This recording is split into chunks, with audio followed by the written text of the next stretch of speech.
Écoutez, je suis ravie de vous accueillir ce matin dans notre matinale des leaders éclairés. Je vais faire comme d'habitude, en attendant que tout le monde puisse se connecter et nous rejoindre. Vous êtes un très grand nombre déjà à nous suivre, déjà à être fidèles et en plus à découvrir ces matinales. Donc vous expliquer un petit peu quelle est notre actualité. Et je commence toujours par, remercier, tous les partenaires qui, sont fidèles depuis, le début des matinales. On a commencé en 2020. Heu et qui, distribuent, permettent de diffuser, ces matinales-là et faire en sorte qu'on soit de plus en plus connus, de plus en plus suivis. Donc, je remercie l'association des femmes ingénieures, FIPLUS, l'association des financiers, PWN à Lyon, Lyon Décideurs, qui est plutôt un partenaire média, et la Banque populaire Rhône-Alpes, donc, qui nous suit, Aura, qui nous suit, régulièrement aussi et qui diffuse auprès des dirigeants d'entreprise.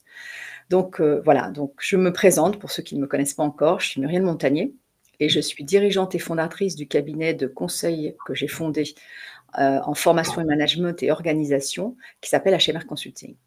Donc nous accompagnons depuis plus de 14 ans des dirigeants de leurs entreprises et leurs équipes pour accélérer la mise en œuvre opérationnelle de leur stratégie, en choisissant la bonne approche pour conduire les changements sur le volet humain. Voilà, notre vocation, notre métier, c'est vraiment d'accompagner l'humain. Et notre ADN pour ça, c'est le sur-mesure qui permet justement d'ancrer, nos interventions dans la réalité des entreprises. Voilà, et pour ce faire, nous appuyons sur 3 expertises en fait. Une expertise de conseil, très opérationnelle, de formation et de coaching, et puis un écosystème qui s'appelle la Fabrique des leaders éclairés, que j'ai créé plus tardivement puisque la fabrique existe depuis 2019 et qui elle est un vrai laboratoire d'innovation managériale, et qui permet aux top managers, de s'inspirer, d'échanger, d'apprendre les uns des autres et d'expérimenter les approches les plus innovantes en matière de management et de leadership. Voilà, donc la fabrique s'appuie, elle, sur 3 piliers. Un pilier de coopération, donc nous avons des clubs et nous avons créé des clubs d'entreprise, des clubs de dirigeants, de DRH et d'expatriés. Nous avons un pilier de croissance avec des parcours de leaders éclairés, conçus sur mesure pour vos top managers, des séminaires et puis, un troisième pilier, un pilier d'inspiration avec les matinales, avec Fabrice aujourd'hui Bonifay et avec le prochain, puisque c'est l'actualité, Jean-Philippe Courtois. Donc je vous invite à vous inscrire dès à présent si ce n'est pas encore fait, qui interviendra le 18 avril et qui est effectivement le ex-président de Microsoft Corporation et président et cofondateur de Life for Good. Donc ce sera le 18 avril. Voilà, je vous invite aussi, si vous le souhaitez, à pouvoir, me contacter ou nous contacter pour pouvoir, assister, participer aux séances de découverte des clubs qu'on organise chaque mois en fonction des différents types de clubs. Et donc si vous êtes un dirigeant, c'est le 28 mars et le 25 avril, de 12 heures à 14 heures. Ça se passe entre midi et 2. C'est le temps d'un déjeuner, c'est un format co-développement. Alors pour ceux qui ne connaissent pas le co-développement, c'est un format où, justement un des dirigeants apporte le caillou dans sa chaussure, ce qui l'empêche de dormir, en ce moment, et les autres l'aident à pouvoir, résoudre cette problématique. Donc voilà, c'est vraiment très, très enrichissant et on repart tous, à la fois avec beaucoup d'inspiration et d'énergie dans cette heure-là. Donc je vous invite à prendre contact avec nous. Vous pouvez le faire en allant sur le site, soit HMR Consulting, soit www.hmrconsulting.fr, soit le site, www.lafabriquedle.fr. Voilà, donc ça, c'est pour l'actualité de notre écosystème. Et puis, autre actualité et nouveauté en fait, c'est que vous avez la possibilité maintenant et on a la volonté de pouvoir vous réunir, suite à ce que vos demandes que vous nous avez faites, pour pouvoir continuer et prolonger ces matinales avec des groupes WhatsApp. Vous pouvez prolonger, donc vous recevrez, vous avez le lien d'inscription, qui vient d'apparaître dans le chat, si vous voulez le faire, et puis, vous recevrez un email pour ceux qui se sont inscrits à cette matinale, pour vous expliquer, pour vous inviter à pouvoir, rejoindre le groupe WhatsApp pour prolonger les débats entre vous, échanger sur vos expériences, recevoir en avant-première le programme des matinales et puis on souhaite vraiment vous faire participer cette communauté, au choix des prochains grands témoins en fait et de la prochaine programmation qu'on est en train de boucler. Donc, voilà pour l'actualité de notre écosystème et si vous le découvrez. Donc, maintenant, eh bien, on va faire retour à Fabrice Bonifay. Fabrice, je vais vous présenter dans un premier temps, comme je le fais. Vous m'arrêtez si je me trompe, et je vais essayer de faire de mon mieux. Donc Fabrice Bonifay, vous êtes directeur du développement durable et QSE du groupe Bouygues et président du collège des directeurs du développement durable. C3D, donc c'est plus facile, donc qui s'adresse aux entreprises, vous nous expliquerez ce que c'est. Et vous êtes également président, et ça c'est plus nouveau, de Genact, vous nous expliquerez aussi quelle est cette association et à quoi elle contribue.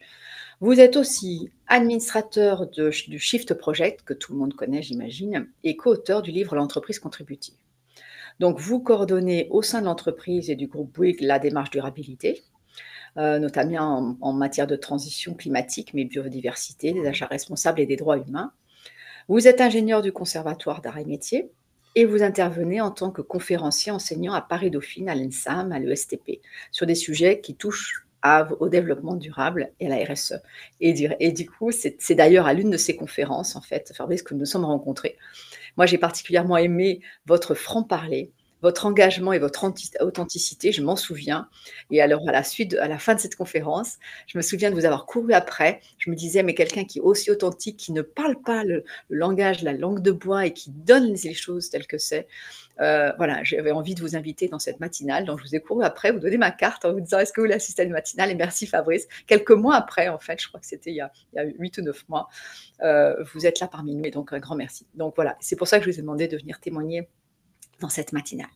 Alors, comme on le fait chaque mois, d'abord, je vais demander, effectivement, je vais vous poser quelques questions pour démarrer ce sujet. Elles apparaissent à l'écran. Donc, et puis, je vais inviter, et j'invite, comme je le fais souvent et tout le temps, et c'est aussi le principe de ces matinales, c'est cette interactivité que vous pouvez avoir en live.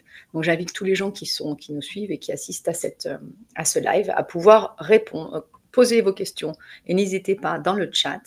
Moi, je les prendrai au vol et puis je les communiquerai à Fabrice pour qu'il puisse y répondre. Donc voilà, donc tout ce que vous avez toujours voulu savoir sur le modèle d'affaires régénératif, sur la durabilité et sur le leadership qui va avec, n'hésitez pas à demander à Fabrice. Donc Fabrice, d'abord, expliquez-nous, première chose, avant de passer sur ces questions-là, qu'est-ce que c'est le C3D et c'est quoi Genact? Alors, le C3D, c'est une association de professionnels de la RSE qui a été créée en 2007 à la sortie du Grenelle de l'environnement, qui regroupe aujourd'hui presque 400 entreprises à jour de cotisation, essentiellement des grandes entreprises qui ont été les premières à avoir des obligations de redevabilité vis-à-vis de leurs parties prenantes en matière de performance ESG et qui se sont fédérées donc il y a presque 20 ans maintenant pour essayer de s'échanger leurs bonnes pratiques, parce que rien n'existait à la sortie du Grenelle, il a fallu tout inventer, et puis les régulations se sont empilées les unes sur les autres depuis cette période, et il a bien fallu qu'on organise cette profession, notamment les réponses qu'on doit faire maintenant aux différentes parties prenantes, contractuelles, non contractuelles, la hard law, la soft law. Pour la première partie de la vie du C3D, c'était ça, et puis depuis une dizaine d'années, on s'occupe plus maintenant de ce qu'on appelle les plans de transition. C'est-à-dire comment transformer le modèle économique, parce que le but, c'est pas simplement d'être redevable, le but, c'est pas simplement d'expliquer ce qu'on fait, expliquer les impacts que nous avons, mais c'est surtout expliquer comment on se transforme, parce que dire ce qu'on fait sans se transformer, ça sert à rien.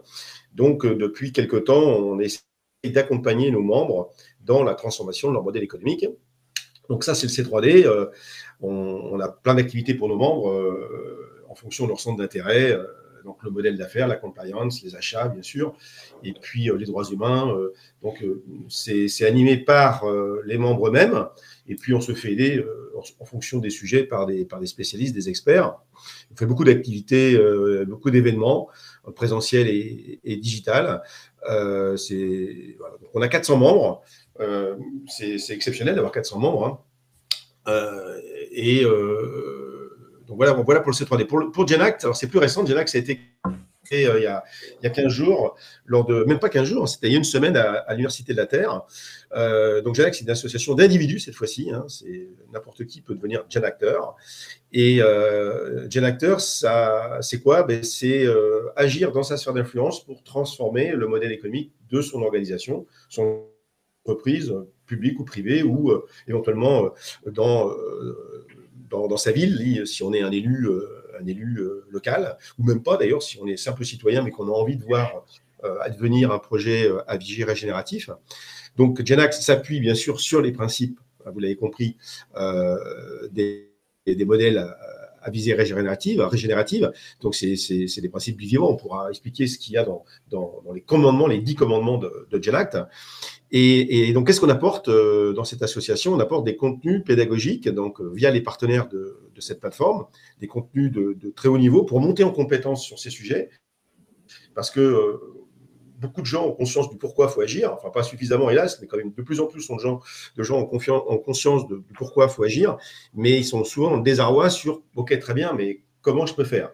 Alors, pas au titre individuel, parce qu'au titre individuel, on sait ce qu'il faut faire pour avoir des modes de vie plus compatibles avec les limites planétaires, mais ça ne suffira pas d'arrêter de prendre l'avion, de manger moins de viande et puis d'arrêter d'acheter des fringues de façon schizophrénique. Donc ça, c'est ce qu'on peut faire à titre individuel avec sa carte bleue, son bulletin de vote, c'est très bien, il faut le faire. Mais par contre, si son entreprise continue d'utiliser des modèles d'affaires linéaires, extractivistes, et fabriquer des produits qui ne servent pas à grand-chose, ça ne va pas le faire. Donc l'idée, c'est quand même de changer les choses de l'intérieur des organisations qui sont censées créer de la valeur économique pour faire en sorte de concilier cette fameuse valeur économique qui est indispensable parce qu'il y a quand même des salaires à payer, mais aussi la nécessité de préserver en fait les communs et l'environnement en général pour rester sur une planète vivable. Et là, c'est là que les choses se compliquent un peu parce que passer d'un modèle linéaire à un modèle permacirculaire, il y a plein de trucs à changer, il y a plein de freins parce que nos systèmes n'ont pas été conçus comme ça. Et il y a beaucoup de résistance, évidemment, et ça demande une force d'âme considérable pour pouvoir faire ces shifts, ces changements. C'est pour ça que Genact est né, c'est pour fédérer tous les Genacteurs, tous ceux qui ont cette volonté et cette envie de faire changer les choses de l'intérieur. Et bon, pour ça, il faut les outiller, il faut les faire monter en compétences. Parce que dès lors que vous êtes plus compétent, vous êtes plus crédible. Et puis ensuite, faire des expérimentations, essayer de convaincre les clients de ces entreprises, la direction générale, mais surtout les clients, parce que si le client devient prescripteur, les choses deviennent quand même beaucoup plus faciles derrière, de manière à faire émerger des proof of concept, des projets à visée régénérative, de manière à ce qu'on puisse démontrer la validité de ce modèle, et ensuite, par mimétisme, par capillarité, par porosité, faire en sorte que ça devienne le modèle mainstream en abandonnant et en ringardisant le plus vite possible le modèle linéaire. Donc, on n'y est pas, on n'est que 1000 Genacteurs pour l'instant, c'était créé il y a une semaine, donc on cotise à Genact pour avoir accès à ces contenus pédagogiques, parce que de toute façon, il faut bien payer ceux qui les mettent au point, c'est normal. Mais par contre, c'est très, très, très économique parce que ça coûte 25 €, 30 € d'adhérer à Genact. Et ensuite, on accède à des produits, à des programmes premium, des programmes de très haute qualité proposés par nos partenaires qui sont dûment sélectionnés sur leur capacité à proposer du regen. Et à terme, on aura sans doute une centaine de partenaires. On est en train de les qualifier parce qu'en fait, on ne peut pas qualifier n'importe qui sur ce sujet parce que sinon, on perd notre crédibilité. Et on aura des groupes locaux de Genacteurs en France et à l'international. Donc, il y aura donc, à partir du 24 avril la partie communautaire de Genact qui va s'ouvrir. Pour l'instant, il n'y a que la partie contenu pédagogique. Et cette partie communautaire, elle existera au Canada, au Sénégal, en Côte d'Ivoire. On va commencer par la francophonie, parce que c'est plus facile pour des raisons linguistiques. Et puis, si ça marche au niveau de la francophonie, il n'y a pas de raison que ça ne marche pas. On l'étendra en version anglophone dans un deuxième temps et sans doute hispanophone dans un troisième temps pour essayer de couvrir les langues latines. Et puis, on verra si ça marche tellement bien, si on attaque l'Asie, ce serait nécessaire, je pense, mais on ne peut pas tout faire en même temps compte tenu des moyens qui sont les nôtres aujourd'hui. Donc, si ça vous intéresse d'en savoir plus sur Genact, vous allez sur genact.org. Vous verrez, c'est extrêmement simple. Vous adhérez, en 2 clics, vous adhérez. Vous accédez à déjà aujourd'hui une bibliothèque de contenu de très haute qualité qu'on trouve nulle part ailleurs. Et ça vous permet d'accéder à ces contenus moins chers parce que vous êtes Genacteur. C'est un peu comme la carte senior. Vous l'achetez une fois, puis après, vous avez accès à des contenus moins chers parce qu'ils sont négociés, bien entendu, avec les plateformes qui nous font confiance. Donc, voilà, on a lancé ça. On pense que c'est nécessaire maintenant d'être sur le comment, le pourquoi. On a déjà tout un tas d'acteurs qui travaillent sur le comment et on en a encore besoin, hélas. Il y a encore beaucoup de gens qui n'ont pas compris. Mais nous, on n'a pas voulu se mettre sur ce registre du pourquoi parce qu'il y a déjà les fresqueurs, il y a déjà le Chip Project, il y a déjà les shifters, évidemment, qui travaillent formidablement bien sur le pourquoi pour éveiller les consciences de l'urgence de la situation, du peu de temps qu'il nous reste pour agir. Par contre, il y avait quand même assez peu d'acteurs sur le comment. voire pas du tout. Et nous, on s'est dit, bon, on va prendre le créneau du comment parce qu'on a vraiment besoin d'accompagner maintenant les citoyens, les salariés des entreprises sur le comment. Parce que clairement, l'idée nous est venue après avoir participé à des fresques, après avoir participé à des conférences de Jean-Marc ou autres, où les gens se disent ah putain, mais c'est vrai, c'est vachement grave, mais qu'est-ce que je peux faire, quoi. Et c'est pour répondre à cette attente, qu'est-ce que je peux faire en tant que salarié et pas simplement en tant que citoyen, que Genact a été créé. Voilà. C'était un petit peu long, mais c'était nécessaire de bien expliquer la genèse à la fois du C3D pour les entreprises et de Genact pour les citoyens. Donc, il n'y a pas de confusion. Il y en a un, c'est pour les entreprises, les corporates, et l'autre pour les citoyens du monde. Salariés, évidemment, c'est surtout les salariés qu'on vise, hein, plus que les retraités ou les enfants. Mais ça fait déjà beaucoup de personnes potentiellement Genacteurs. Merci Fabrice pour cette. Donc, on a bien compris les deux, effectivement, et c'était pertinent de pouvoir certainement séparer les deux, mais d'engager tout le monde, puisque c'est votre objectif, et d'avoir de plus en plus de personnes qui travaillent sur le comment. Alors, justement, si je reviens sur ce qui est, nous, le cœur, et sur la partie entreprise, hein, corporate, comme vous le dites, comment, et pour répondre à la première question, comment les leaders. Et en plus, compte tenu des temps actuels, qui est une crise qu'on n'appelle pas une crise, mais qui se ressemble beaucoup à une crise quand même, ou des crises, on va dire ça comme ça, des polycrises, comment est-ce qu'on peut aligner la performance, est-ce qu'on peut continuer à aligner la performance économique d'une entreprise et avoir un impact positif sur l'environnement de la société? Je suis sûre qu'il y a beaucoup de chefs d'entreprise à l'époque, au moment des budgets, au moment des bilans, qui se disent, bon, ça me coûte cher, qu'est-ce qu'on fait? Est-ce qu'on repart en arrière? Est-ce qu'on continue? Qu'est-ce qu'on fait? Est-ce que c'est possible? Est-ce que c'est toujours possible? Non, mais ce qui est détestable, complètement détestable, c'est ce culte de l'argent et que finalement, on valide tout à l'aune de la capacité à faire du fric, quoi. Et que si ce n'est pas économiquement parfaitement viable et qu'on ne se gaffe pas d'argent, eh bien, c'est l'argent finalement qui est le système qui permettra de décider si c'est bien ou c'est pas bien. Et ça, on est quand même malade de ça, enfin la société est malade de ça, notamment dans les pays à haut revenu, dont on fait partie, nous, la France, parce que ce culte de la rentabilité eh bien, a complètement effacé et a complètement laissé de côté le fait que cette rentabilité, aujourd'hui, on l'obtient en pillant les ressources naturelles qui sont gratuites, hein, et en abîmant les écosystèmes qui sont les conditions, qui permettent les conditions de la vie sur cette planète. Et ça, c'est complètement détestable de voir encore des patrons qui disent, bah non, si c'est pas rentable, moi, je ferai pas du durable parce que rentabilité économique avant tout. Sauf que bon, on le sait maintenant, il ne faut pas sortir de Polytechnique pour comprendre que il n'y aura pas d'économie prospère sur une planète qui va devenir invivable. Et elle est en train de devenir invivable avec notre système économique. Donc, ce qu'il faut faire comprendre aux entrepreneurs, s'ils ont 2 neurones et s'ils comprennent un peu l'urgence de la situation, l'urgence et la gravité et le temps qu'il nous reste pour agir, parce que le problème, c'est surtout le temps qu'il nous reste pour agir, avant les seuils d'emballement que les scientifiques ont largement prévus et qui sont des seuils qui sont aujourd'hui largement admis par la communauté scientifique. Ce qu'il faut dire, c'est qu'il faut passer d'un modèle où certes, bien entendu, une entreprise doit être rentable, parce que de toute façon, si elle n'est pas rentable, elle disparaît, mais que les premiers critères de performance d'une entreprise, ça ne doit pas être la performance économique, ça doit être sa capacité à durer. C'est-à-dire que dis-moi comment tu as organisé ton modèle d'affaires pour durer, et je te dirai si c'est une entreprise qui a de l'avenir. Parce que si tu restes sur une approche linéaire, extractiviste, tu n'as pas d'avenir, tout simplement. Alors, ça dépend à quelle raison. Sinon, tu es dans les data centers ou dans des entreprises purement servicielles, ta durée de vie sera un petit peu différente. Mais dans tous les cas, c'est le choix entre la mort rapide ou la mort lente. Et donc ça, ce n'est pas encore ancré, c'est clair, dans la tête de beaucoup de chefs d'entreprise, parce qu'on est sur un culte du court terme. Il faut que ça rapporte de l'argent tout de suite et il n'y a pas projection à moyen long terme pour dire ah, ce serait bien qu'on prenne en compte dans le modèle économique les dispositions qui sont absolument indispensables pour protéger les deux capitaux qui sont indispensables à la durabilité, qui est bien sûr le capital naturel avant tout et le capital humain.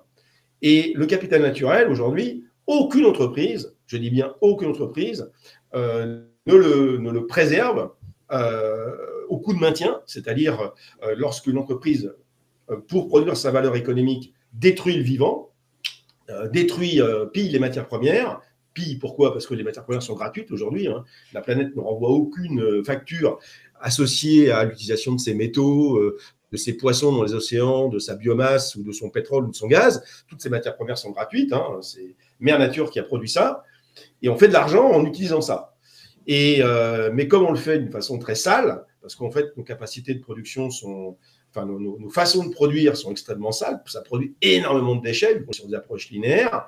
Eh bien, aujourd'hui, il n'y a pas d'obligation légale, il n'y a pas d'obligation financière de réparer toutes ces bêtises. Alors les gens disent, bah, attendez, je suis conforme à la loi, donc qu'est-ce que je peux faire de plus? Mais on sait très bien que le droit environnemental, comme le droit social d'ailleurs, est très en deçà de ce qu'il devrait être si on voulait, bien sûr, produire sans impact négatif et donc maintenir le bon fonctionnement des services écosystémiques et rester dans ce qu'on appelle les limites planétaires. Donc, finalement, on gagne de l'argent, on compte ce que l'on gagne, mais on ne compte pas ce qu'on doit. Alors, c'est facile de gagner de l'argent quand on ne compte pas ce qu'on doit. Et parce que les entreprises, le jour où elles vont comprendre que, certes, elles doivent gagner de l'argent, mais sans abîmer et sans détruire le capital naturel qui leur permet de précisément gagner de l'argent, je peux vous dire qu'elles vont gagner notablement moins d'argent parce que mettre dans son processus de production et dans son modèle économique les dispositions pour protéger le vivant, ben, ça coûte de l'argent. Et comme ça coûte de l'argent, on est moins rentable. Et donc, ce qu'on va perdre en rentabilité, on va le gagner en durabilité. Et c'est ça qu'il faut expliquer aux parties prenantes aujourd'hui, c'est que de toute façon, qu'on le veuille ou non, on va gagner de moins en moins d'argent. Pourquoi? Parce qu'on va être obligé de réinternaliser des externalités qui n'étaient pas dans les modèles d'affaires auparavant. Et comme on va aussi assister à une contraction des flux physiques qui sont disponibles pour créer la valeur, parce qu'il y aura moins d'énergie qui va entrer dans la machine économique. Aujourd'hui, on sait très bien qu'il y a une corrélation directe entre la capacité à utiliser l'énergie et à transformer le vivant, transformer la nature. Hein, le PIB est complètement corrélé à nos émissions de gaz à effet de serre aujourd'hui. Eh bien, le fait qu'on va en gagner moins, eh bien, les entreprises qui seront les plus durables sont celles qui auront le plus vite que les autres compris qu'il faut réaligner sa capacité à produire la valeur économique en respectant les limites planétaires. Et ça nécessite de rompre complètement avec les approches linéaires. Et ça veut dire produire beaucoup moins de produits manufacturés, donc fabriquer moins, et aller sur ce qu'on appelle la haute intensité d'usage des produits qui existeront encore. C'est-à-dire, on produit moins de vêtements, on produit moins de mètres carrés de bâtiments, on produit moins de voitures, on produit moins de tout ça, mais on utilise plus. Parce qu'aujourd'hui, on utilise très très peu. Les vêtements sont portés 25 fois avant d'être jetés. Il y a 80% des surfaces bâties aujourd'hui qui sont inutilisées. Une voiture, c'est utilisé 4% du temps et c'est arrêté 96% du temps. Et tout est à l'avenant, hein, dans les pays à haut revenu, essentiellement. Donc tout ça, ça crée énormément de gaspillage de matières premières, énormément d'énergie grise de transformation de ces matières premières. Et on sait que l'empreinte carbone de n'importe quoi, ce n'est pas l'usage, la plupart du temps, c'est la fabrication. Donc, on voit bien qu'on n'a pas d'autre choix que de fabriquer moins et donc de ralentir la machine économique, ralentir la machine de production et augmenter en fait la capacité à utiliser ce qui existe déjà en mettant en place ce qu'on appelle des chronotypies d'usage. Tout le monde n'utilise pas tout en même temps. Et donc, en fonction des différentes demandes des utilisateurs usagers, des clients, eh bien, il y en a qui vont utiliser le matin, le soir, la nuit. C'est pour les mètres carrés, on peut très bien imaginer qu'il y a des parkings qui sont utilisés la journée par une certaine type de clientèle, puis la nuit par d'autres types de clientèle. Ça permet de fabriquer moins de parkings. Et tout est à l'avenant. Hein. Donc, on a travaillé au Shift Project et au C3D sur ces modèles-là, qui sont des modèles d'économie dits de la fonctionnalité. Hein. Ce n'est pas des trucs qui sont hors sol, hein, ça existe déjà. Maintenant, toute la difficulté, c'est comment on arrive à faire la scalabilité de ces modèles, comment on arrive à les rendre mainstream, comment on arrive à ringardiser l'économie linéaire, parce que c'est un peu ça, en fait. Hein. Et ça, il faut changer tout. Il faut changer le marketing. Il faut passer d'un marketing de possession à un marketing d'usage. Il faut changer, bien sûr, le système de production des produits. Donc, plus des produits avec de l'obsolescence programmée, mais des produits avec de la pérennité programmée. Il faut changer, bien sûr, le système comptable. Hein, aujourd'hui, on compte ce qu'on gagne. On préserve le capital financier, mais on ne fait rien pour préserver le capital nature. Donc, il faut pouvoir démontrer que le capital nature est préservé et donc mettre les sommes qui sont nécessaires pour réparer, restaurer et même régénérer les conditions de la vie sur Terre. Et donc, ça doit être auditable, ça doit apparaître dans le système comptable de l'entreprise, c'est indispensable. Il faut changer aussi, bien sûr, le leadership, parce que c'est ça votre thème aujourd'hui. Donc, le leadership aujourd'hui dans les entreprises, c'est très inspiré des systèmes militaires. Hein. On demande aux gens d'être innovants, mais dès qu'il y a quelqu'un qui est innovant, on lui dit mets-toi de ce qui te regarde. Hein. Et en fait, il y a très, très peu de liberté du comment. Il y a très peu de capacité pour les collaborateurs de faire autrement. Hein. On les met dans le process. Hein. Les entreprises américaines sont très comme ça. Et eux, ils ne conçoivent l'innovation que par la technologie. C'est ce qu'on appelle le technosolutionnisme, mais on pense que la technologie va nous sauver, alors que bon, on sait très bien que ce n'est pas vrai, pour 1000 raisons.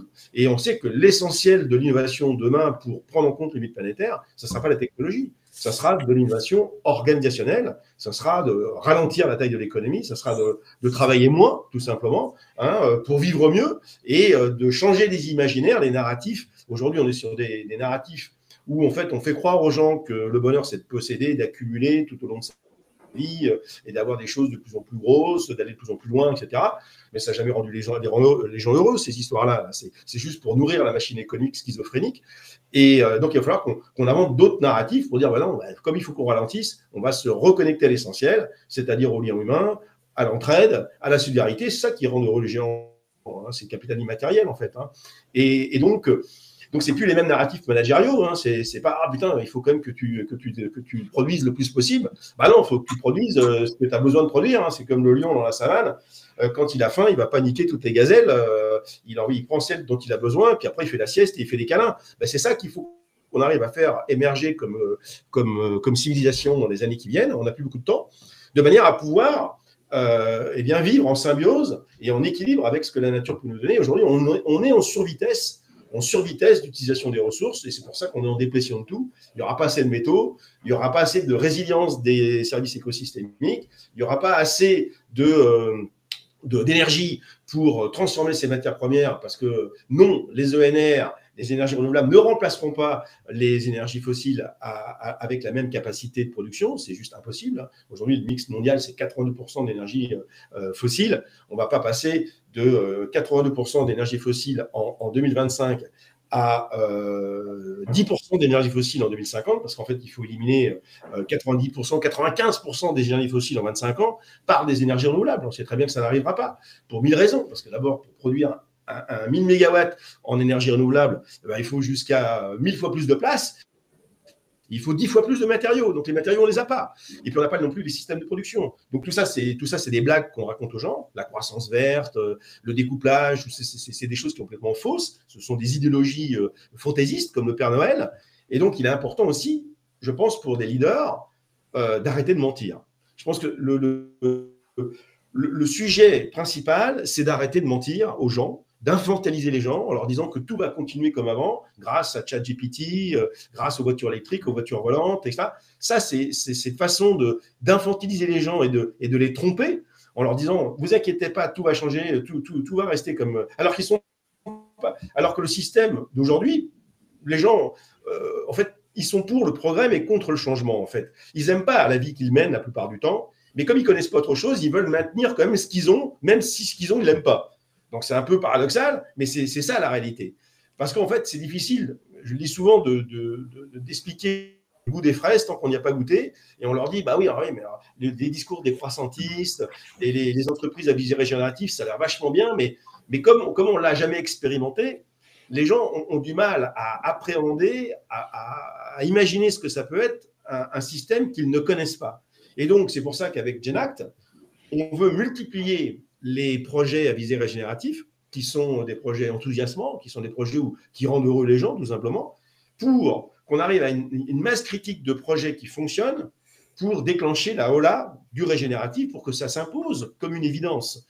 Mais on n'y est pas encore, on n'a pas assez de projets, il n'y a pas encore assez d'entreprises qui le mettent en place, et celles qui l'ont mis en place sont perçues par les autres comme étant des expérimentations hors sol qui ne sont pas duplicables. Ah ben si, c'est duplicable, bien sûr que c'est duplicable dans tous les secteurs d'activité, à condition bien sûr d'avoir des leaders qui comprennent l'importance de ces modèles-là pour le futur. On n'a pas le choix, de toute façon, la planète est ronde, hein, voilà.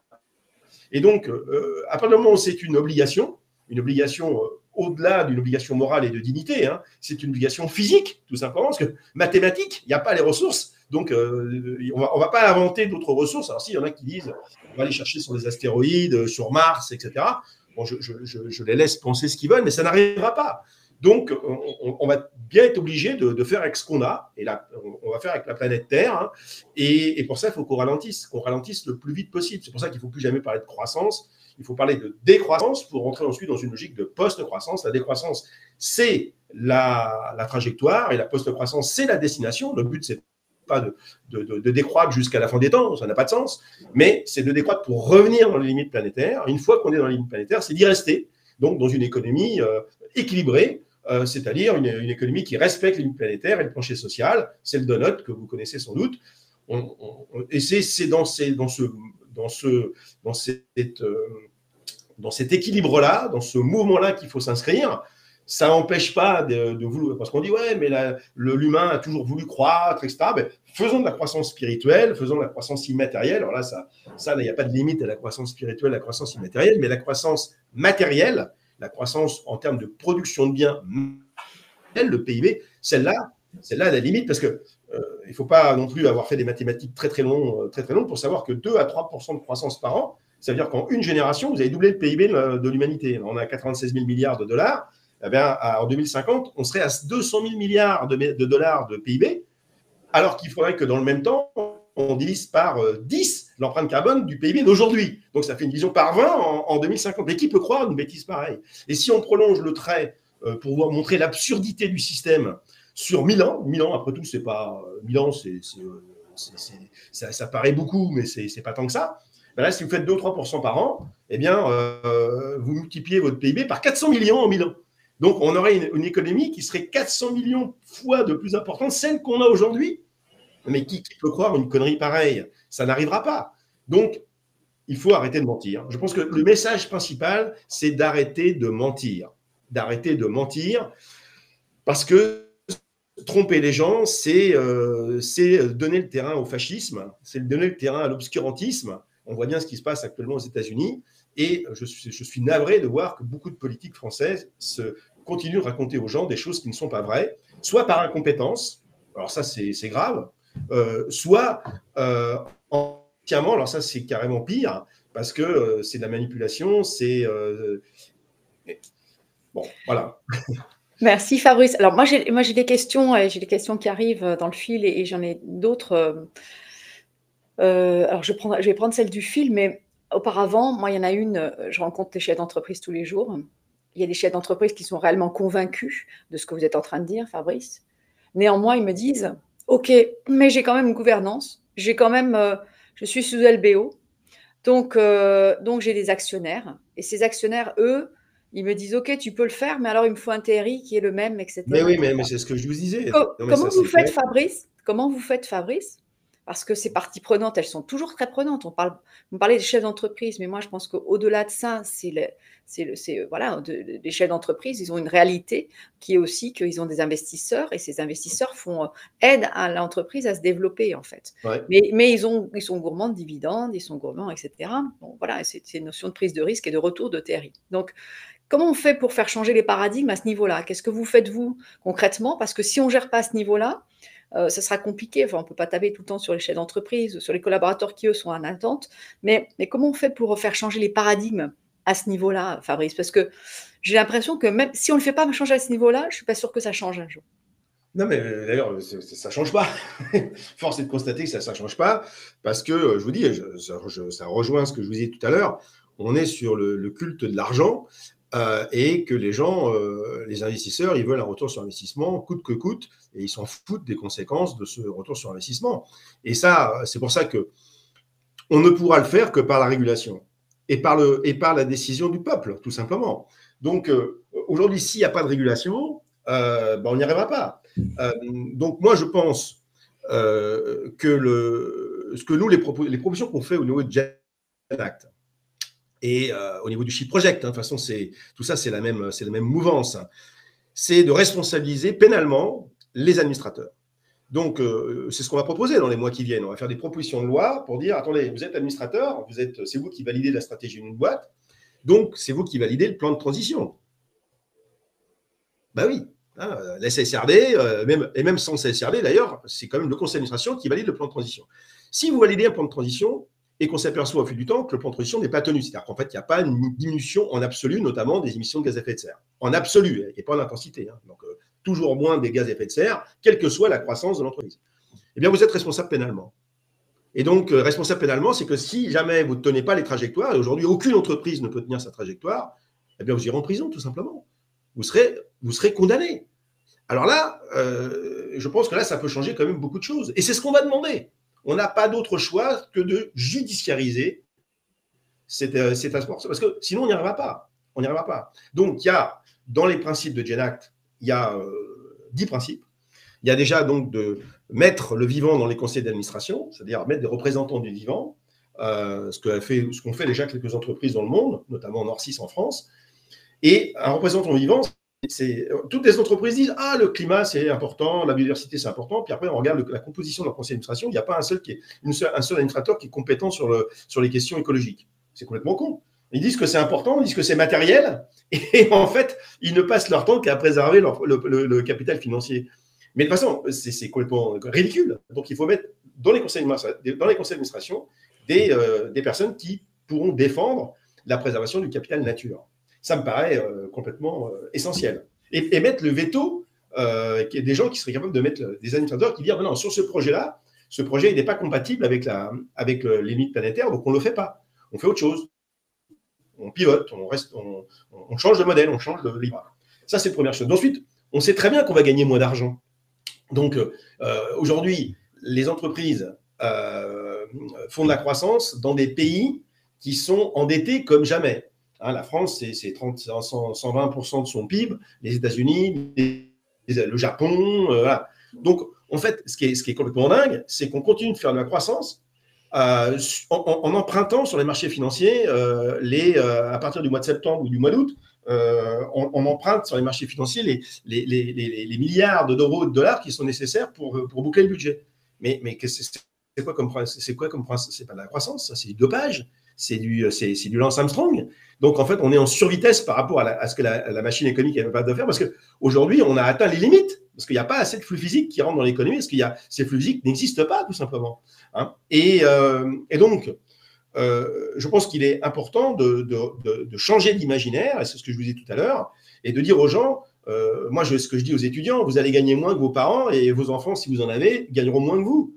Oui, parce qu'on est maintenant dans la cour de Gauss, on est monté jusqu'au sommet de ce qu'on pouvait faire en termes d'exploitation des énergies fossiles. Il en a beaucoup, hélas, pour la planète, parce qu'en fait, le climat ne le supportera pas. Donc, ce qu'il faudrait faire si on était responsable et digne, c'est de laisser les réserves là où elles sont. Même, quand bien même, on les utiliserait quand même, donc on va niquer le climat, donc on va niquer l'humanité. Mais de toute façon, ces réserves-là, elles sont finies.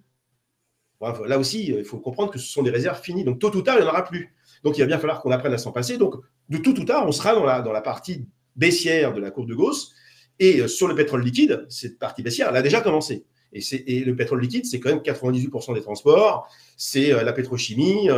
Et donc on va déjà être obligé de s'habituer à mettre en place une économie qui va devoir tourner avec de moins en moins d'énergie qui va rentrer dans le système.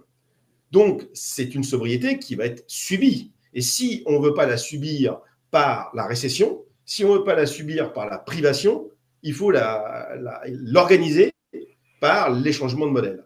Et heureusement, la bonne nouvelle dans ce marasme, c'est qu'on en a beaucoup sur le pied. C'est-à-dire qu'en fait, il y a tellement de gaspillage de matières premières, avec tellement de bâtiments qui ne servent à rien, tellement de vêtements qui ne servent à rien, tellement d'alimentation animale qui ne servent à rien, parce que si on mangeait moins de viande, on aurait moins besoin de déforester, on aurait moins besoin de piller la biodiversité. et on aurait largement assez pour produire des calories alimentaires pour 8 milliards d'individus.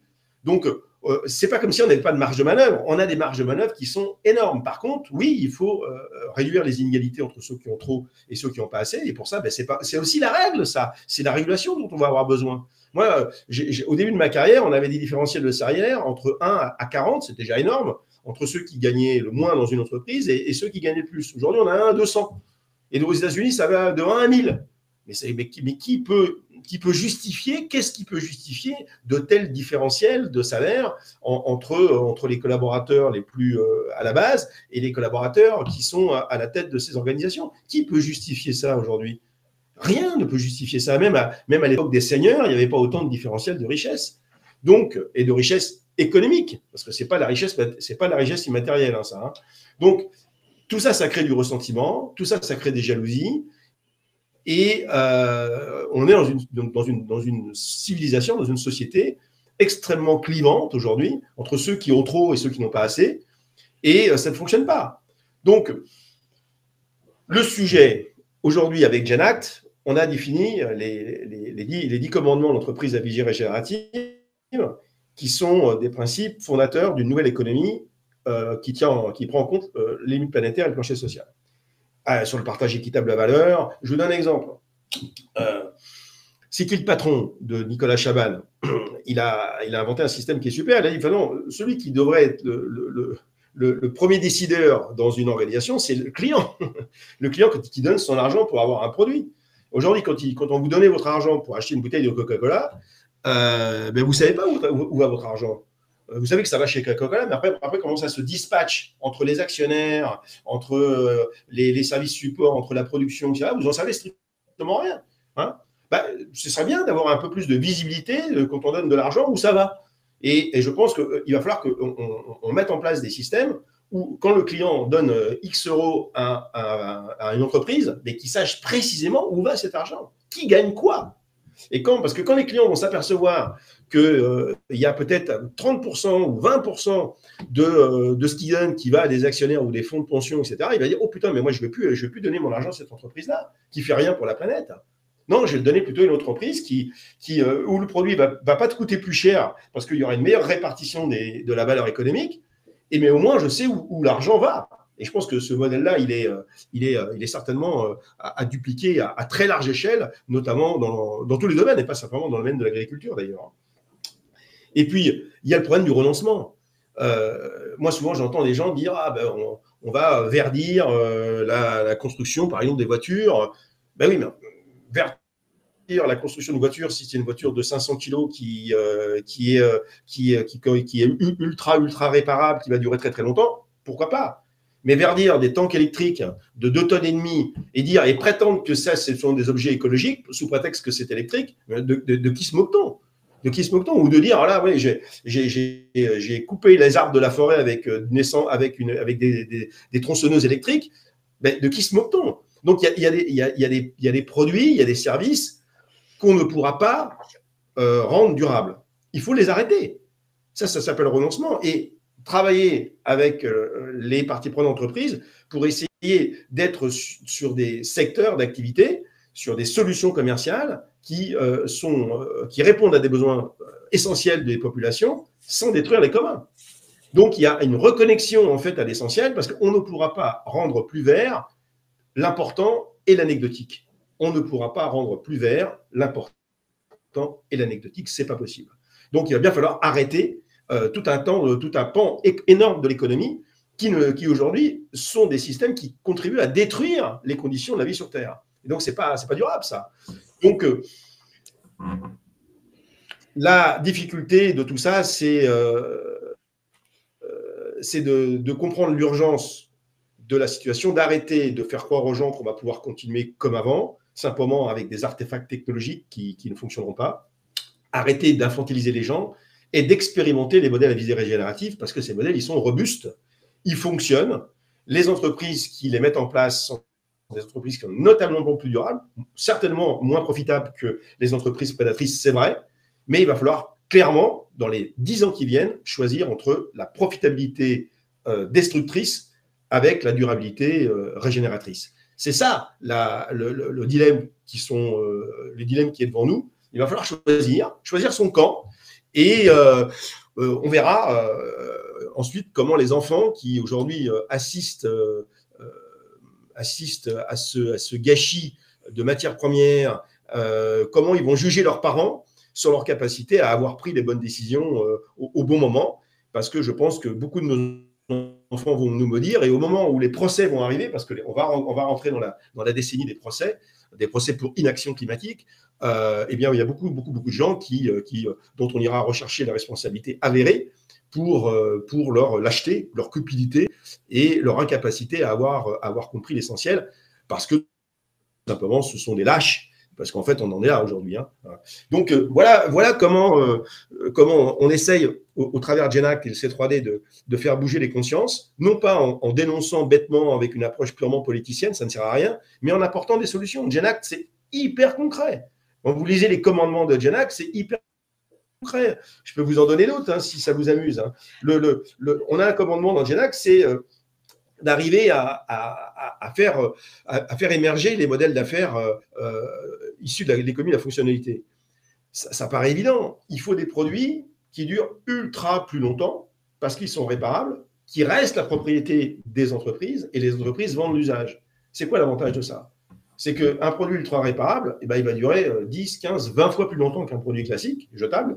Et du coup, il y aura beaucoup moins d'énergie grise et de matières premières de transformation, parce qu'au lieu de refabriquer sans cesse le même produit tous les 3-4 ans en fonction des modes, parce qu'en fait, aujourd'hui, le marketing a été inventé pour refabriquer sans cesse le même produit sous prétexte d'une micro-innovation que le client s'aperçoit la plupart du temps même pas. Et regardez toutes les fonctionnalités qu'on met sur nos téléphones, sur nos gazinières, sur nos apps, des fonctionnalités dont personne ne se sert. Mais ça, c'est un prétexte pour le réachat. Bon, il faut arrêter, il faut faire du low-tech, il faut faire du ultra-low-tech, des trucs qui sont simples, qui fonctionnent tout le temps, et qu'on soit sur un modèle d'affaires hyper robuste. Et ça, je vous promets que les entreprises qui se mettent sur ce sujet-là, eh bien, c'est aux entreprises qui ont des clients qui sont ultra satisfaits, parce que d'abord, ils payent moins cher, et le produit ne génère pas de déchets. Fabrice, je vous arrête parce que j'ai plein, nos auditeurs, ils vous écoutent avec passionnément, mais il y a une question qui revient tout le temps. Donc, on a bien compris Genact et le C3D, mais vous êtes quand même chez Bouygues. Ouais. Et ils nous disent et Bouygues. Comment vous avez fait, Fabrice, pour convaincre une société qui Bouygues, qui n'avait pas forcément l'image au départ d'être vraiment. Est-ce qu'aujourd'hui vous êtes dans un modèle régénératif? Comment vous avez fait pour convaincre, et concrètement, qu'est-ce que vous avez réussi à mettre en place en fait? Que les choses soient claires, dans le groupe Bouygues, il y a des business units qui sont compatibles avec ce que je viens de vous dire, très peu, mais il y en a quelques-unes. Alors si vous tapez Regeneo, Coprio, Corea, WeWood, tout ça, ce sont des business units qu'on a fait émerger avec ce modèle-là. Alors ce n'est pas du tout la majorité des modèles économiques qui sont aujourd'hui. Pourquoi? Parce que d'abord, Bouygues n'est pas le seul décideur, il y a des prescripteurs. Et dans certains pays, ils en ont tellement rien à foutre de ça, soit on s'en va, et ça aujourd'hui, c'est pas moi. Je rappelle que je ne suis pas directeur général du groupe Bouygues. Il faut quand même que les choses soient claires. Par contre, mon rôle, moi, c'est de promouvoir ces modèles-là, parce que je pense que c'est l'intérêt de l'entreprise de les embrasser, de les mettre en place. C'est ce que j'essaye de faire de toutes mes forces, évidemment. Mais je ne suis qu'une fonction support dans cette histoire-là. Donc, je suis écouté, parce que ça fait quand même 37 ans que je suis dans cette entreprise, mais je n'idéalise pas le modèle qu'on a aujourd'hui. Ce qui est important maintenant, c'est essayer d'expérimenter. C'est ça que je fais dans mon entreprise, et je demande aux membres du C3D et aux Genacteurs d'expérimenter. On ne fait pas mûrir une tomate avec un chalumeau. Des grandes organisations qui sont sur un modèle linéaire ne peuvent pas, d'un seul coup passer du linéaire au permacirculaire, tout simplement parce qu'on a décidé, même si d'ailleurs c'était décidé au plus haut niveau de l'entreprise. Ça ne marche pas comme ça. Par contre, ce qui est important, c'est de se mettre en chemin. C'est-à-dire que entre idéaliser un truc et ne rien faire, et idéaliser un truc en essayant de le mettre en place, il y a une grande différence. Et moi, j'expérimente, on laisse la possibilité d'expérimenter. Ce n'est pas encore mainstream au niveau de l'ensemble de l'organisation. C'est dommage, je voudrais bien que ce le soit, mais je mets toute mon énergie pour que ça le soit. Et on sait très bien qu'on doit arriver à un point de bascule pour que ça devienne irréversible. On n'y est pas plus chez Bouygues qu'ailleurs, hélas. Mais ce point de bascule, il est possible, il est atteignable. Il est atteignable si on est de plus en plus à dire la même chose, à faire la même chose et à pousser ces modèles d'affaires. C'est ça mon combat. On le fait avec le C3D. On a bien vu que ce n'était pas suffisant de le faire avec les professionnels de RSE. Pas suffisant. Donc, c'est pour ça qu'on a créé Genact, parce qu'on s'est dit, il faut qu'on s'appuie sur les collaborateurs, parce que les collaborateurs en dessous, les clients au-dessus, les clients conscientisés, je ne parle pas des clients non conscientisés, ça fait une espèce d'étau qui se reforme sur les forces vives de l'entreprise pour qu'on prenne les bonnes décisions. Moi, je ne peux pas aller plus vite que la musique. Je voudrais qu'on aille plus vite que la musique pour qu'on se réaligne. Je fais ce que je peux. Mais en tout cas, dans mon organisation, on a aujourd'hui des preuves qu'on est en train de le mettre en place. Hélas, dans beaucoup d'autres organisations, ce n'est pas le cas. Et donc, ce qui est important, c'est que chaque grande entreprise, chaque grosse PME mette en place des proof of concept à visée régénérative le plus vite possible pour arriver à atteindre le plus vite possible la bascule. J'espère qu'on atteindra cette bascule pour que ça devienne irréversible dans les années qui viennent, parce qu'on y reste très très peu de temps pour agir, mais ça ne dépend pas que de moi, hélas. Alors, quand il dit, j'ai une autre question, vous dites que vous expérimentez quoi et comment concrètement? On a des gens qui nous écoutent et qui veulent revenir vers le concret pour justement peut-être… Je vais vous donner un exemple du bâtiment hybride à économie positive. C'est des concept building qu'on a mis au point, qui sont des bâtiments où on essaye de dire aux clients, parce qu'on ne peut pas non plus faire le bonheur des clients contre leur gré, on leur dit aux clients, on vous propose d'intensifier l'usage de vos mètres carrés avec un système qui va vous permettre de regarder comment les mètres carrés de votre bâtiment est utilisé. Et quand les mètres carrés ne sont pas utilisés, eh bien, on va vous trouver des utilisateurs secondaires, tertiaires et quaternaires pour venir utiliser ces mètres carrés quand le bâtiment n'est pas utilisé. Donc, on fait transpirer l'asset, on fait en sorte que le bâtiment soit beaucoup plus utilisé et donc génère des recettes d'exploitation additionnelles. Ça, c'est nouveau quand même. C'est nouveau. Donc ça aujourd'hui, ça marche, on le fait. Ensuite, on fait des bâtiments banque de matériaux. Alors, c'est quoi les bâtiments banque de matériaux?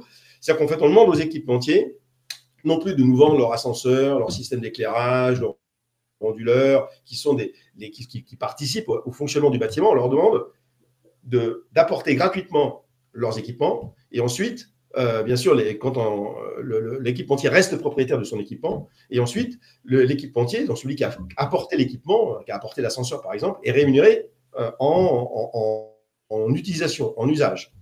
Et donc, il ne gagne de l'argent, l'équipementier, que si son équipement fonctionne bien, parce qu'en fait, il y a une garantie de performance d'usage. Et alors, je peux vous garantir que l'équipementier, il ne va pas mettre le même équipement que quand il mettait, avec la qualité qu'il mettait auparavant. Pourquoi? Parce que chaque minute de bon fonctionnement de son équipement, c'est plus d'argent pour lui. Donc, il a tout intérêt à ce que ça fonctionne beaucoup mieux. Et c'est quoi le gros intérêt de ça? Eh bien, c'est que dans une approche classique, l'équipement qu'il va mettre, il va mettre l'équipement le moins cher possible, donc avec la moins bonne qualité possible, et ça va tomber en panne très rapidement, ou ça va devoir être remplacé très rapidement. Avec une approche as a service, eh bien, l'équipement, il va durer très, très, très, très, très, très longtemps. Et donc, on va le refabriquer moins souvent. Et donc, baisse de l'empreinte carbone, parce que je vous l'ai déjà expliqué, l'essentiel de l'empreinte carbone de n'importe quoi, ce n'est pas l'usage, c'est la fabrication. Donc, avec ce système as a service, eh bien, on arrive à baisser l'empreinte carbone de la partie équipement. Puis ensuite, les bâtiments, c'est nous qui l'avons inventé, c'est Bouygues qui l'a inventé. Eh bien, ils vont produire leur propre flux physique pour fonctionner. C'est ce qu'on appelle les bâtiments énergie positive. Aujourd'hui, c'est possible. Donc, ils vont autoconsommer ce qu'ils produisent. Ils vont donc recharger les véhicules électriques en continu, pouvoir revendre l'électricité excédentaire à leurs voisins. Là aussi, c'est un nouveau modèle économique de système énergétique local, de microgrid local, qui génère des recettes additionnelles qu'il n'y avait pas dans les bâtiments dans le temps quand il n'y avait pas de système de production. Donc, on voit bien qu'il faut arrêter de dire qu'il n'y a pas de solution. Il y a plein de solutions, mais ça bouscule beaucoup les habitudes. C'est pas du tout… Un bâtiment hybride à économie positive ne se vend pas du tout de la même manière et ne se présente pas du tout de la même manière qu'un bâtiment classique en mode linéaire qui produit des déchets de bâtiment à la fin.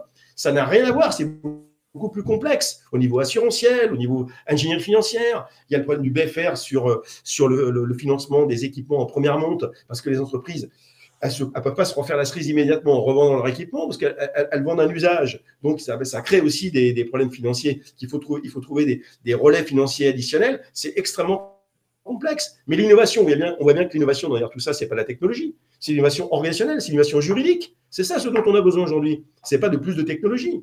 Donc, je sais qu'il y a beaucoup de gens sceptiques. Je le vois dans le chat, etc., des gens sceptiques.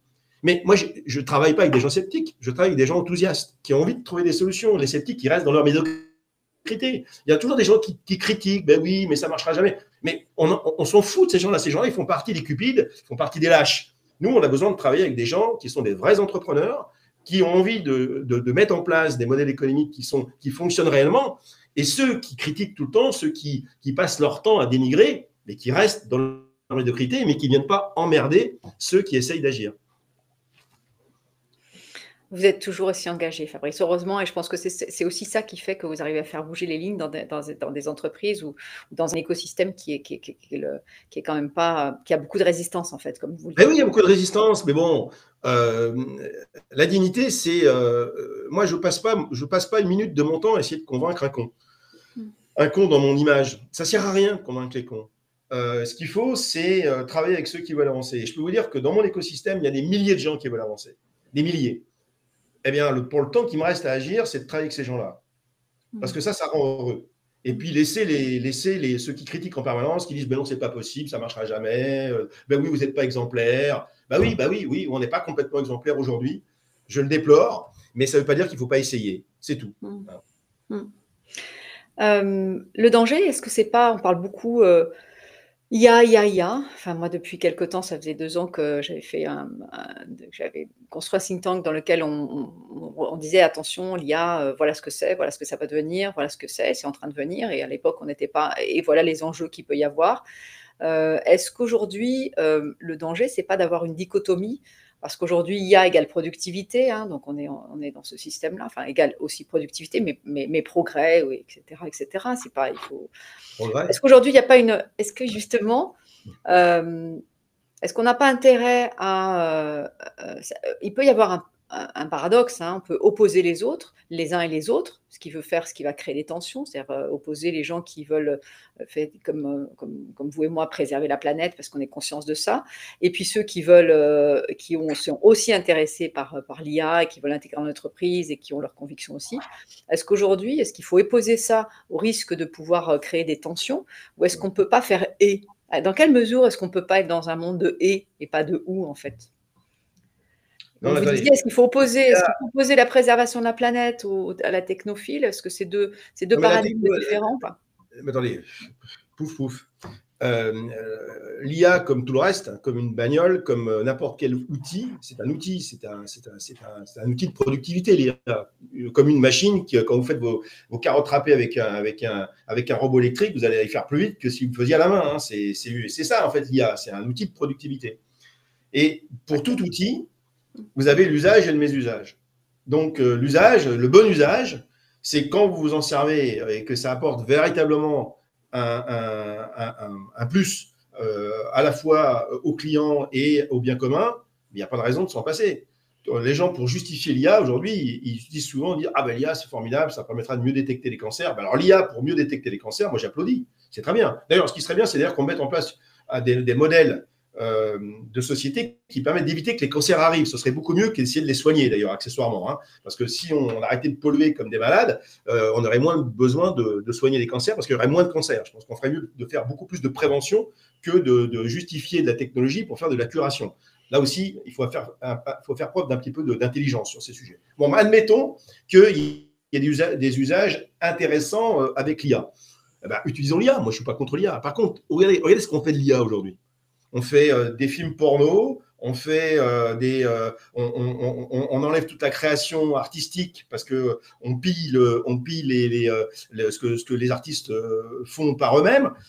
En fait, le mésusage l'emporte sur l'usage. Ça, si le législateur était un peu intelligent, mais il faut réguler. Je suis désolé, mais c'est comme une voiture. Imaginez qu'il n'y ait pas de code de la route, le bordel que ce serait. On a besoin d'avoir un code de la route de l'IA rapidement pour éviter de faire n'importe quoi. Parce que c'est comme un outil. Si vous avez un marteau pour enfoncer un clou, ça marche très bien. Si vous l'utilisez pour taper sur la tête de votre femme, c'est pas fait pour ça. Il faut l'interdire, tout simplement. Ça sert à ça, la régulation. Donc, de croire, d'avoir la faiblesse de penser, l'IA, c'est une espèce de l'IA, ça va sauver le monde. Mais moi, je suis très bien placé pour vous dire, regardez les publications de Shift Project, de toute façon, ça n'arrivera pas parce qu'il n'y aura pas assez de métaux, il n'y aura pas assez d'énergie. Il n'y aura pas assez d'eau non plus. Donc, ça va vite s'arrêter, cette histoire. Et très, très, très, très vite. Donc ceux qui parient tous sur l'IA se trompent complètement, ça n'arrivera pas. Rappelez-vous le métaverse, rappelez-vous les voitures volantes, rappelez-vous comment ça s'appelle la 5G. Alors, la 5G, ça devait tout changer aussi, on n'a rien vu du tout. Donc, les technologies magiques qui vont tout changer, on en a eu plein ces dernières années, et qui, en fait, non, la technologie, c'est la technologie. C'est bien si on l'utilise correctement, mais de là à dire que ça va être un game changer pour que ça va nous aider à rentrer dans les limites planétaires, mais ceux qui pensent ça sont d'une idiotie proche de Trump, quoi, en fait.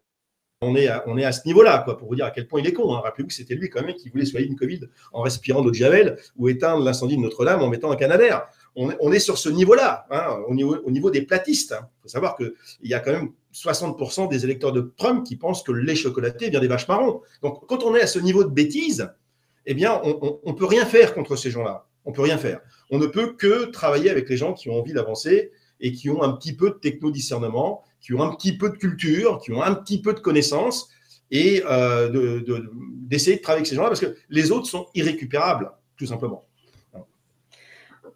Alors, on va boucler cette matinale, Fabrice.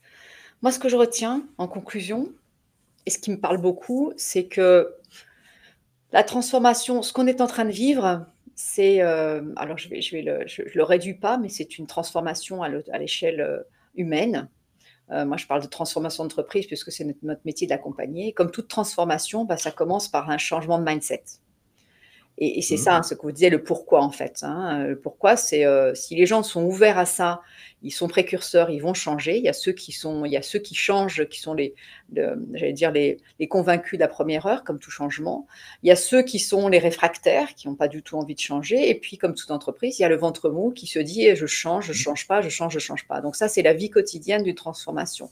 Effectivement, à ces transformations, je pense que il y a déjà des esprits, il y a déjà des paradigmes qui sont en train de changer. Il y a ceux qui sont convaincus que ça l'est. Vous en faites partie, Fabrice, et vous défoncez avec beaucoup d'engagement, de vigueur et d'arguments très forts ça, et d'exemples concrets, puisque vous le faites dans votre entreprise, et vous le faites au-delà de l'entreprise, hein, par rapport à ça. Mais que ça prend du temps comme tout changement, en fait. Hein. C'est-à-dire que comme tout changement, il y a besoin que les gens, il y a besoin d'entraîner d'autres, il y a besoin de prise de conscience d'abord, et tout le monde ne l'a pas. Et ensuite, il y a besoin de savoir, comme vous dites, il y a le quoi, qu'est-ce qu'on fait, et puis il y a le comment. Et vous avez raison, pour ceux qui sont déjà sur cette voie-là, c'est-à-dire qui sont convaincus, etc., maintenant, c'est comment on le fait. Comment on le fait pour convaincre effectivement les gens qui ne le sont pas encore et qui sont dans le ventre mou, entre guillemets, de cette transformation, et pour qu'il y ait un effet de bascule, en fait. Voilà. Et la difficulté, je pense, Fabrice, moi, tel que je l'aperçois, c'est qu'il y a aussi des vents contraires. Donc, on est ballotté. J'allais dire, c'est comme la tempête. Ce matin, il y a beaucoup de vent sur Lyon et j'espère que vous ne l'entendez pas trop. Mais voilà, je pense qu'il n'y a pas que sur Lyon, du coup. Mais c'est qu'on est ballotté vers des vents contraires et dans toute transformation, il y a des risques de retour en arrière. Il y a des gens qui. Voilà. Et donc, ça va être. C'est pas facile. Ça va prendre du temps. Mais moi, je suis persuadée que c'est dans le sens de l'histoire, de toute façon. Ah ouais, ça, c'est clair. Donc, de toute manière, d'un moment ou un autre, soit effectivement, voilà, soit on prend le train en marche et puis on peut être dans les pionniers ou on peut être dans les suiveurs. De toute façon, les nouvelles générations poussent à ça. En fait, voilà, moi j'ai des enfants qui me disent maman, franchement, ça c'est. Voilà, ils sont pleins de paradoxes entre consommer, arrêter de consommer, et bon, voilà. Mais ils disent, voilà, attends, dans quel monde est-ce qu'on va vivre? Donc voilà, ils veulent intégrer les entreprises, et c'est vrai, et c'est peut-être eux qui vont faire changer les choses, la nouvelle génération qui va pousser à ça. En tout cas, voilà, moi je suis persuadée que c'est comme ça. Donc merci Fabrice d'avoir initié, d'être parmi, et c'est toujours difficile. Il faut avoir beaucoup d'énergie quand on est un pionnier, quand on initie un mouvement. C'est toujours très compliqué et c'est toujours frustrant. Donc merci de garder cette même énergie pour le faire et de le faire de manière de donner l'exemplarité. Vous attaquez vous n'avez pas choisi une petite entreprise, vous avez choisi un grand groupe pour le faire. Mais peu importe, il faut le faire dans sa sphère d'influence. Voilà, mais on peut le faire à tous les niveaux. Voilà, peu importe, et vous prouvez ça, c'est que peu importe, on peut arriver à le faire. Et puis ce qui est important, c'est pas, comme vous dites, c'est de se dire tant pis si on le fait pas. Voilà, on peut pas être exemplaire surtout garder son humilité, et tout ce qu'on fait comme petit pas pour contribuer, peuvent contribuer de toute manière à faire des choses grandes. On commence par des petits succès et ensuite rejoignez Genact. Genact, c'est c'est un mouvement citoyen, avant tout, naissant, de personnalités engagées, sincères. Et voilà, si on est nombreux, on aura plus d'impact, on aura plus de business case à visée régénérative qui montreront l'exemple. Donc, plus on en a, mieux ce sera et plus on pourra opérer cette bascule indispensable au changement de mentalité. Nous, on n'est pas des donneurs de leçons. Hein. On apporte des méthodes, on apporte des outils, on apporte des connaissances, on apporte des proof of concept qui fonctionnent. Donc, on n'est pas dans l'incantation, on est dans l'action. Et au pire, ça marche. On verra bien. Oui, il y a certainement des choses à peaufiner. Oui, on n'est pas exemplaire. Oui, on ne va pas assez vite. Oui, bien sûr. Oui. Mais il faut bien essayer, encore une fois. Hein. Et puis, on n'est surtout pas donneur de leçons. On apporte quelque chose de concret. Les donneurs de leçons n'apportent rien. Hein. On n'est pas sur le registre des opinions. On est sur le registre des faits. Chacun a son opinion, chacun pense ce qu'il veut. Moi, je m'en fous. Par contre, dès lors qu'on s'appuie sur les faits, et notamment les faits scientifiques, et c'est ça le premier commandement de Genact, c'est de s'appuyer sur les faits scientifiques, les faits scientifiques, ils sont implacables. Ils ne sont pas contestables, à moins d'avoir le 0,6 de Dieu pour négocier les limites planétaires. Moi, je pense que le GIEC a raison, je pense que l'IPBES a raison, je pense que SysTech a raison, je pense que ces gens-là ont raison, je pense que les scientifiques, depuis 50 ans, ont raison. C'est eux qui nous ont alertés, ils ne se sont pas trompés. Donc, nous, on s'appuie sur la science, la vraie science. Voilà. Et après, une fois qu'on connaît ces règles du jeu, c'est comme au football. Hein, une fois que les règles du jeu sont connues des joueurs, il faut jouer avec, quoi. Donc, au football, on peut faire tout ce qu'on veut dans le terrain, mais par contre, si on sort du terrain, il y a touche. Voilà, ou il y a corner. Bon, là, les limites planétaires, elles sont connues, il faut jouer avec, qu'on le veuille ou non. Il faut essayer de marquer des buts pour la planète en respectant les règles du jeu de la planète. C'est tout. Et heureusement qu'on a ces règles du jeu parce que ça permet aux gens de comprendre. Ça permet de fixer un cadre. Vous voyez ce que je veux dire? Donc, moi, je pense que c'est tout à fait enthousiasmant. En tout cas, ceux qui nous rejoignent aujourd'hui sur Genact et OC3D restent parce qu'ils s'aperçoivent qu'on n'est pas dans de l'idéologie, on est dans le pragmatisme de l'entrepreneur, mais le vrai entrepreneuriat, c'est l'entrepreneuriat au service de l'essentiel. Merci Fabrice, merci. L'entrepreneuriat au service de l'essentiel.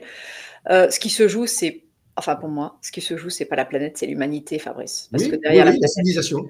La planète, elle nous survivra certainement. Nous, c'est pas sûr. C'est mal barré. Enfin bon, je compte sur vous. Merci Muriel de votre invitation. Merci. Et puis, merci à toutes et à tous. Bonne journée. À tout bientôt. Merci. Merci. Au revoir.